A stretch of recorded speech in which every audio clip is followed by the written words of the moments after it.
30 seconds to go, come on. Remember, we love this bit. This is just before you send the food out to the customers. Is it good enough? Is it right? Let's hope so. Gary Eamon Sullivan, I mean, you know, our super fish in the pool. Will he be able to be super in the kitchen? He's attempting gnocchi, and we know what happens with gnocchi if they're not right, like little rubbery bullets. He's also doing a lamb rump. It's probably one of the hardest parts of the lamb to cook because that lamb rump should be just pink. And if it's under that, if it's medium rare, it's chewy. So I think he's really set himself a challenge. Gary Simon out the back there, he's the dark horse, and you know, he's showing some good skills there. The way he's butterflied open that leg, he's popped the bocconcini, skewered it, and he's talking about how to seal it in the correct manner. I think that's quite admirable, and let's see what he does with the rest of the dish. I'm excited. Guys, you've got half an hour to go, half an hour. Remember, you want to win this round to get every advantage going into round 2. Getting the meat out of the bug is always a bit tricky. Shell is really hard. They put up a fight. Gotcha. Clearly the hero of this salad is the Moreton Bay bug, and I always worry about getting the Moreton Bay bug just right.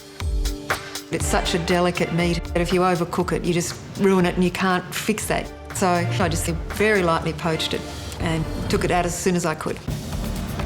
So the potatoes are ready. It's really important to get the skin off and use them while they're warm so they stay nice and moist and the gnocchi really binds together.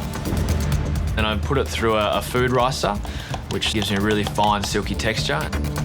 This is the part I'm really nervous about. There we go. Make or break time.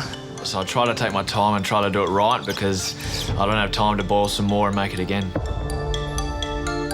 It's really important to be careful with the mixture. You really want it to be velvety in texture so that when they bite into it, it's really soft and pillowy. I roll them into thin logs and cut them into small portions ready to be poached and cooked. How are you going? You going to make it in time? I think so. What I liked about having Matt around was Matt loves food, and you can watch his face as he's tasting something. Like that? Good. Getting a bit of a sense of what he was interested in. So Matt comes around and starts tasting the dishes. Smells good. Smells good. So then he just gives that little eyebrow. And it's scary. It scares me. So you've got cheese in 3 elements. Yeah. So the question for me is going to be, how are you going to make it taste light on the palate? I love rich food. I was talking to Matt and he thought that there was a lot of cheese involved in my dish. It'll look all right on the plate, and I think it's just about those tastes. My response to that was to put more buffalo bocconcini in the salad. Let's just take some risks. Okay, big guy, if it's about cheese, let's think outside the square. We're down to the nitty-gritty now. You have 15 minutes to go. Let's pull it together. Plating up and dressing a dish is only an extension of your preparation. Leave yourself enough time to make those finishes and bring us something beautiful. That's perfect. Just finishing plating up the Moreton Bay bugs. Steak has to cook, but that won't take long. And I'm hoping the panna cotta is set. I better go and check that, I think. So the plan was to leave the gnocchi in for 3 minutes, just until it's risen to the top of the water. But 5 minutes later, I'm thinking, uh-oh. It just doesn't look right. It looks a bit tattered around the edges. It's not holding together as well as it usually does. And I start contemplating making some more because I wasn't happy. I think I have time. I run over to the spare bit I have and I start rolling out some more.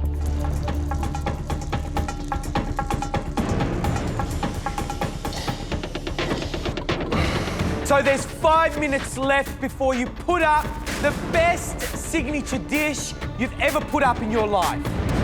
I knew the time was running out. I decided to stick with the gnocchi I've already made and just focus on getting it ready on time and plating it up well. I'm looking at this creation that I've got here thinking, okay, and I'm wondering whether I do the ketchup menace and drizzle the plate or not. I get this smell. Oh, my God. It's my sauce burning. I know at this point that, you know, that it may not be salvageable. So I quickly put some stock in it, have a taste.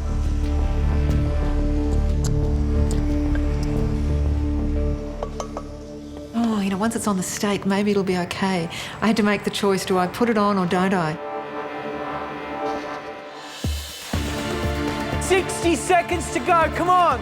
Remember, we love this bit. This is just before you send the food out to the customers. Is it good enough? Is it right? Let's hope so. 5, 4, 3, 2, 1. So it's the moment of truth. The time when we get to see if the dish that you've cooked has the same impact on us as it has on your friends and your family. The first dish we want to taste is Mr. Westaway's. I did my best, and whatever feedback I get, I'll take on the chin. That's all I can do.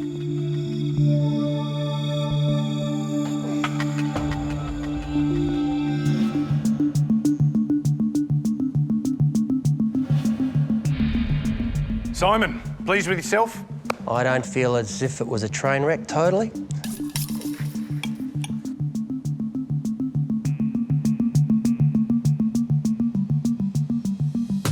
It's just cooked.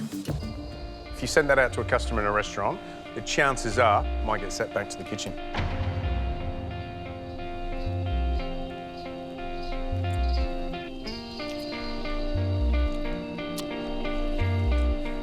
Honestly, it looks like spew. But it tastes really good. I'd eat that as a side dish. Yeah.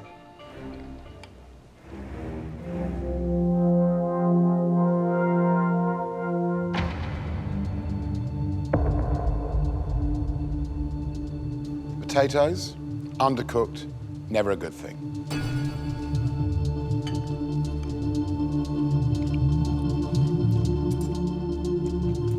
The problem with this dish is you've bolted too many things together. And what we end up with is a Frankenstein.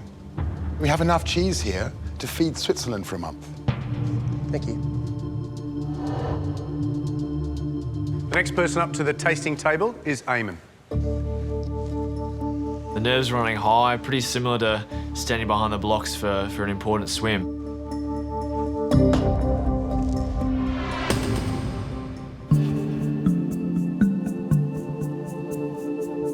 Very technical dish. Is it a reflection of your skills, do you think? It's a bit of my swimming, I think, transferring over to cooking. It's very technical what I do, and I try to make it as perfect as possible.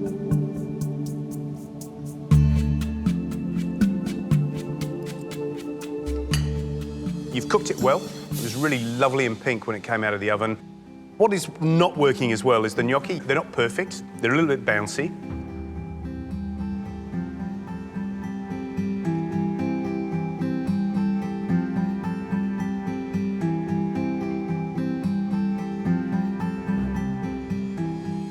Great dish. It's a really restaurant quality plating. You can see people paying great money for that. And you can see them enjoying it. Whether it's good enough, your one dish, to beat the 3 dishes of Anna Bligh is another question.